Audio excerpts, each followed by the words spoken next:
ஐயா அடுத்த பழமொழி என்ன அப்படின்னா, அரசன் அன்று கொள்வான், தெய்வம் நின்று கொள்ளும்னு ஒரு பழமொழி இருக்குது. பொதுவா எல்லாரும் கேள்விப்படுற விஷயம் தான். ஆனா அது பின்னாடி உள்ள அர்த்தம் நிறைய பேருக்கு தெரியாது. இதுக்கான அர்த்தம் என்ன ஐயா? ஆமாங்க, ரொம்ப சந்தோஷம். இந்த ஆதிகால பழமொழியில பெரிய ஒரு முக்கியமான பாயிண்ட் இதுல தான் இருக்குதுமா.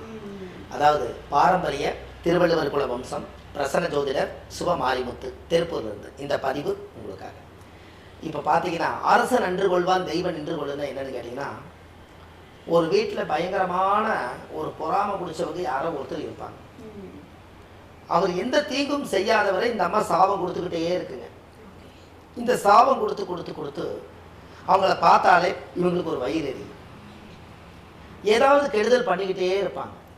இந்த கெடுதல் பண்ண பண்ண பண்ண பண்ண அவங்க எந்த தீங்கு செய்யாதவங்க அத்தனையும் தாங்கிட்டே போவாங்க.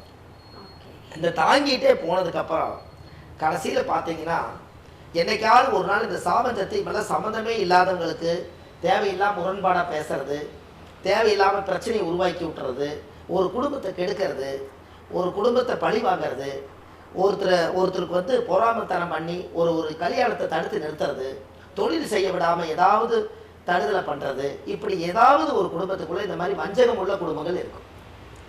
இவங்களுக்கு என்ன ஆகுன்னு கேட்டிங்கன்னா, அவங்க எதுக்காக இருக்கிறவங்க எல்லாமே ஆண்டவன் பார்த்துக்குவான், எல்லாமே கடவுள் பார்த்துக்குவாரு அப்படின்னு சொல்லிட்டு அத்தனை சுமைக்கும் அத்தனை பேருக்கும் பொறுமையாக இருந்து அவங்க வாட்டுக்கு கடவுளே எல்லாம் நீயே பார்த்துக்கன்னு சொல்லிட்டு ஒவ்வொரு பிரச்சனையும் இவங்க கொடுக்க கொடுக்க அவங்க தாண்டி தாண்டி போயிட்டு இருப்பார். அப்போ ஒரு நாள் என்ன போயிருந்து கேட்டிங்கன்னா, இந்த பொறாமை செஞ்ச குடும்பத்துக்குள்ள ஏதோ ஒரு பலமான ஒரு இழப்பு ஏற்பட்டுரும். இந்த பலமான இழப்பு ஏற்பட்ட உடனே கடைசியில் பார்த்தீங்கன்னா, அந்த குடும்பம் நல்லா இருக்கும். இவங்க குடும்பத்தில் ஒரு யார் மேலே பாசம் வச்சுருக்காங்களோ, தொழில்னால் தொழில், ஏதோ ஒரு பணம் காசு ஏதோ ஒன்றில் மிகப்பெரிய ஒரு இழப்பு ஏற்பட்டுரும். அப்போ இது இழப்பு ஏற்பட்டோன்னு என்ன போயிருந்தா, அவங்களுக்குள்ள ஒரு பெரிய ஒரு கஷ்டம் உருவாகி, நான் என்ன பாவம் பண்ணுனே தெரியல அவங்க சிந்திக்க போது, இந்த நல்லா இருக்கிறவங்க என்ன சொல்லுவாங்கன்னா, அரசன் நன்று கொள்வான் தெய்வம் நின்று தான் கொள்ளுன்னு, நீ இத்தனை சாபந்தத்தை கொடுத்த, இத்தனை பொறாம பேசின, இத்தனை கெட்டது எனக்கு தூண்டி விட்ட, இத்தனைக்கு நான் பொறுமையாக இருந்தேன், அதனால தெய்வம் பொறுமையாக என்னை இருக்க சொல்லியிருக்குது. ஆனால் இன்னைக்கு நான் நல்லா இருக்கிறேன், நீ இன்னைக்கு உள்ள வாழ்க்கையில் 2 பணம் சம்பாதிச்சு எல்லாத்தையும் இழந்து இன்னைக்கு நீ ஜீரோவாயிட்ட, இதான் அரசன்னா அந்த அரக்கன் அன்று கொள்வான். அரக்கனுங்க, அரசன் அல்ல, அரக்கன்.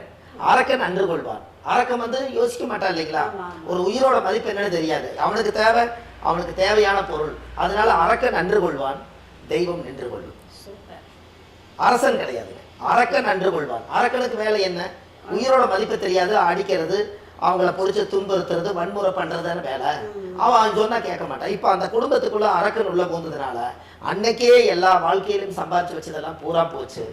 ஆனா தெய்வம் நின்று கொள்ளும்னு சொன்னது, சாமி கொஞ்ச நேரம் இருந்து பொறுமையாயிரு, அவங்க ஜாதகத்துல நேரம் என்னைக்கு கெட்டு போகுதோ அன்னைக்கு அவங்க கீழே போயிடுவாங்க, நீயே அவங்களுக்காக நீயும் ஒரு எகென்ஸ்டான ஒரு வார்த்தை செயல்ற அப்படின்னு சொல்லி நின்று வேடிக்கை பார்த்தாங்க. புனிதமா இருக்காங்க. அன்று இவங்க வேணும்னே பழி சுமத்துறாங்க, இன்னைக்கு அவங்க வாழ்க்கையை இழந்தாங்க. அதான் அரசன் அன்று கொள்வான் தெய்வம் நின்று கொள்ளுங்கிறது இதுதான். அப்ப நம்மளோட வேலையை நம்ம பார்த்துட்டு நம்ம இந்த உலகத்துல கடவுளுக்கு நேர்மையா இருந்தாலே நம்மளுக்கு எந்த தீங்கும் வராதுங்கிறத இந்த ஐதீகம். இதுமா நம்ம காலையில எந்திரிச்சா சூரியனை பார்த்து கும்பிடணும், பூமாதேவியை தொட்டு கும்பிடணும். கடவுளை இன்னைக்கு போடுற படி போடு, இந்த வயிற்ற கழுவிட்டு என் குழந்தையை நான் காப்பாற்றோன்னு நினைச்சு நீங்க பைய தூக்கிட்டு போனா ஏதோ 2 வருமானம் இறைவன் கொடுப்பாரு. தென்பட்டால் கொண்டு வருகிறேன், நம்ம போய்க்கலாம். இதை விட்டுட்டு காலையில் எந்திரிச்சு உட்காந்து ஊரில் இருக்கக்கூடியவங்க எல்லாத்துடைய கெட்டதையும் மண்டக்குள்ள போட்டு வச்சு 4 பேர் சேர்ந்து பேசுறாங்கன்னா அந்த 4 குடும்பத்துக்கும் பின் விளைவு இருக்குது. ஆனால் இது எல்லாம் பொறுமையாக பார்த்துட்டு இருந்தவங்க நல்லா இருப்பாங்க. இந்த 4 குடும்பம் சேர்ந்து ஒரு குடும்பத்தை கெடுக்கணும்னு நினைக்கிறது பாருங்க, அவங்களுக்கு அரக்கன் நன்று கொள்வான் தெய்வம் நின்று கொள்வான். இதுதான் அந்த காலத்து பழமொழி. அருமை அருமை. ஒவ்வொரு பழமொழிக்கும் ரொம்ப தெளிவான விளக்கத்தை கொடுத்துருக்கீங்க. அதாவது பழமொழிக்குள்ள ஆழமான அர்த்தமான பல்வேறு விஷயங்கள் வந்து பொதிந்து கிடக்குது. ஸோ ஒவ்வொரு விஷயமா இன்னும் நிறைய பார்க்கலாம். இந்த 1 லட்சம் சொல்லிட்டீங்க, இப்பதான் வந்து பிள்ளையார் சொல்லி போட்டிருக்கோம். கண்டிப்பா தொடர்ந்து மற்ற ஒரு வீடியோல இன்னும் நிறைய பழமொழிகளுக்கு அர்த்தம் கேட்டு நம்ம நேயர்களும் ஆவலோட காத்துட்டு இருக்காங்க. அடுத்த ஒரு வீடியோல பார்க்கலாம். நன்றி. வணக்கம்.